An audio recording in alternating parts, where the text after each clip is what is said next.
your forecast first. Sponsored by Matex Heating, Cooling, and Plumbing. Well, fall officially came in very early this morning, and it was just perfect timing.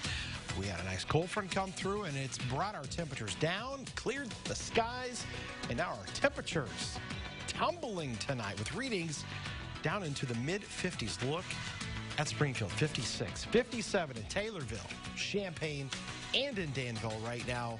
It's going to be a cool morning for many as the temperatures fall down into the lower 50s by tomorrow morning. A few upper 40s, not out of the question. We'll talk more about this nice fall-like weather, how it may not last too long. More heat is on the way. We'll show you that coming up. WCIA 3 News starts right now. Now from WCIA 3 News. 1 week after a student was hurt at school, parents say their questions still aren't being answered.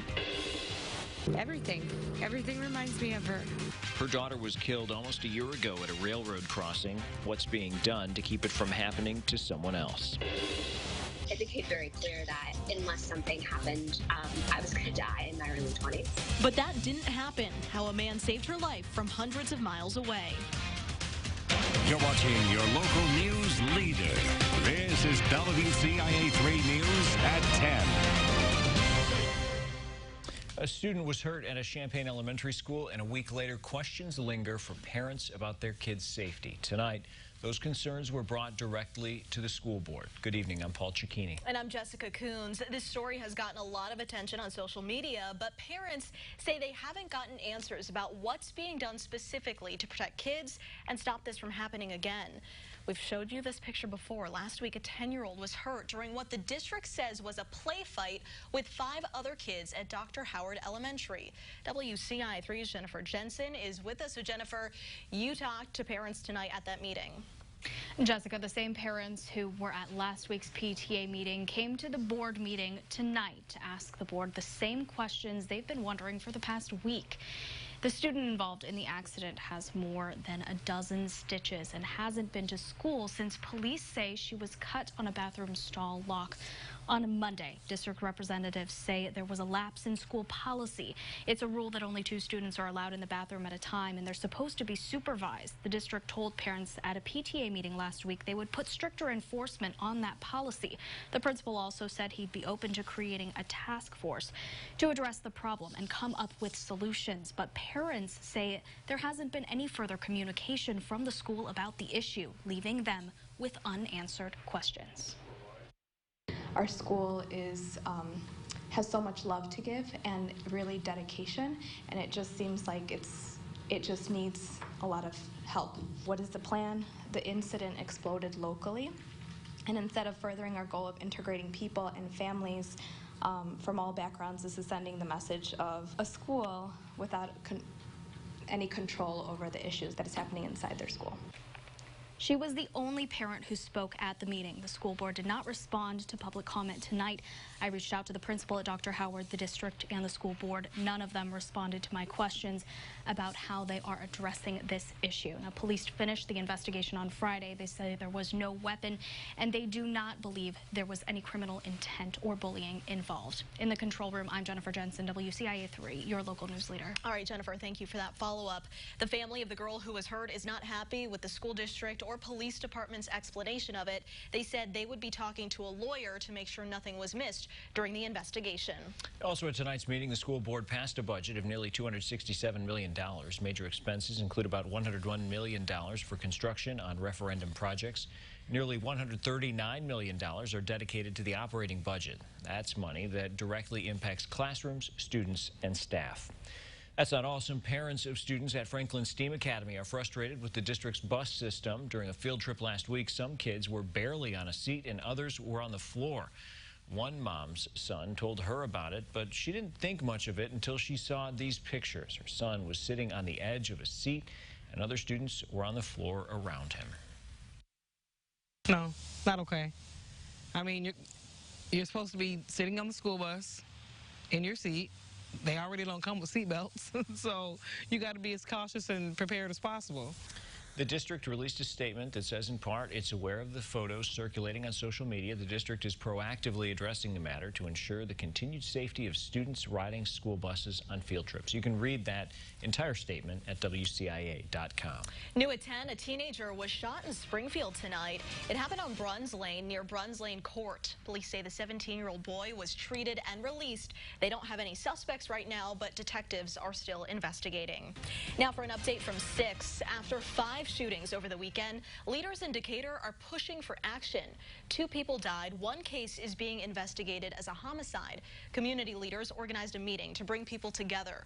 Volunteers signed up to address issues like education, poverty, and crime. People who were there say it's important for everyone to work together. We're facing some challenges, and I think the call of a unified community might send a different message to the kids. So if we can leave here tonight carrying the same message and take it to the kids, we might make a change. Organizers say they want volunteers to become a strong presence in schools and in neighborhoods. A Vermilion County man is looking for his watch after his home was broken into. Paul Bishop says thousands of dollars worth of personal items were taken, but the watch is priceless. His daughter died 5 years ago. She was 2 months old. That watch was a gift from his mom that had pieces of his daughter's hair in it. He says the watch was his place of peace. To me, it looked like it was just crazy. You know, you look at the hair and you see a watch, and it means no time has passed without her, you know what I mean? Ever since she's been gone, that watch has been on time. Investigators say they are looking at the scene for fingerprints. A flashlight was left on his windowsill. It's Rail Safety Week across the state. It happens to fall 1 week shy of 1 year since an 18-year-old girl was killed at a railroad crossing. WCIA 3's Emily Braun is here. Emily, you spoke with her family today. What did they have to say? Paul, it's been a tough year for the Day family, and this week they're hoping parents will have a conversation with their driving-aged kids about paying closer attention to railroad crossings. Savannah Day was killed on October 3rd last year. Her car hit a train at the railroad tracks on Homer Lake Road in rural Champaign County. Just today, her family put up this new cross at the intersection. It's painted purple, Savannah's favorite color. But this cross won't be the only addition to this railroad crossing. The state plans to bring new signals and cross arms here as well.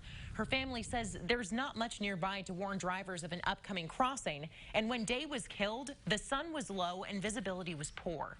They say if those additional safety measures were in place when Day was driving, they think she might still be here today. As they continue to cope with her death, they're grateful for the outpouring of support from their friends and neighbors, and they're confident their community will continue honoring her through memory throughout the years. Everything reminds me of her. I hear her, I see her, and I can't wait till the day we're together. I don't think me and my mom and sister could do it without all this support that we've had. It does mean a lot, and it still means a lot because it's almost been a year and we've still had the continued support from day one. I reached out to the Illinois Commerce Commission, the organization that's working with the railroad company to bring the safety upgrades, to ask where the plans are now. They told me they are still in the planning phase, working with the railroad managers on cost estimates and other logistics. This week, Illinois State Police are increasing enforcements around railroad crossings, and they're reminding drivers to never go around cross arms when they're down, even if you don't see a train. Also, they say you should always pause at an intersection that doesn't have cross arms to make sure the coast is clear before you cross. Paul? All right, Emily, thanks. Let us know when they get past that planning phase. Well, last year there were at least 109 railroad crossing crashes in Illinois. 34 people were hurt. As a result, 17 died. Illinois ranked second in the country for the highest number of deaths at railroad crossings last year. A state trooper in central Illinois saved the life of someone he's never met hundreds of miles away. Trooper Jeremy Carnes signed up 4 years ago to be a tissue donor, but never expected to match anyone. But in Ohio, a woman named Catherine Poe was in need of a bone marrow transplant to survive a blood condition and autoimmune disease. Carnes was a match. What I had to go through with the donation process, just a little bit of soreness, it pales in comparison to probably what the recipient was going through. Those two will meet this weekend at a Be the Match gala in Minneapolis. It'll be a first time in the city for both of them. New for you tonight, people in Paxton got a chance to see downtown's new look today. It's a $1.2 million project and will include safety improvements like redoing sidewalks and parking spaces. It will also include aesthetics like adding new park benches, green spaces, and retro light features. It's going to make it more pedestrian friendly. It's going to hopefully calm traffic down. It's going to be more attractive.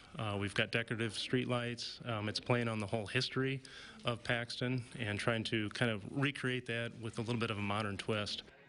Business and property owners came to today's demonstration. The architect explained how these improvements will impact people who live and work nearby.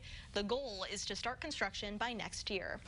You probably remember a time when you were told to stop wasting your time playing video games. Some colleges are now focusing on them. Plus, we've got your feel-good story of the night, how a hospital joined in on one girl's celebration. And we find 3 plays of the week, but it's up to you to pick the winner. Show you who's in the running this time.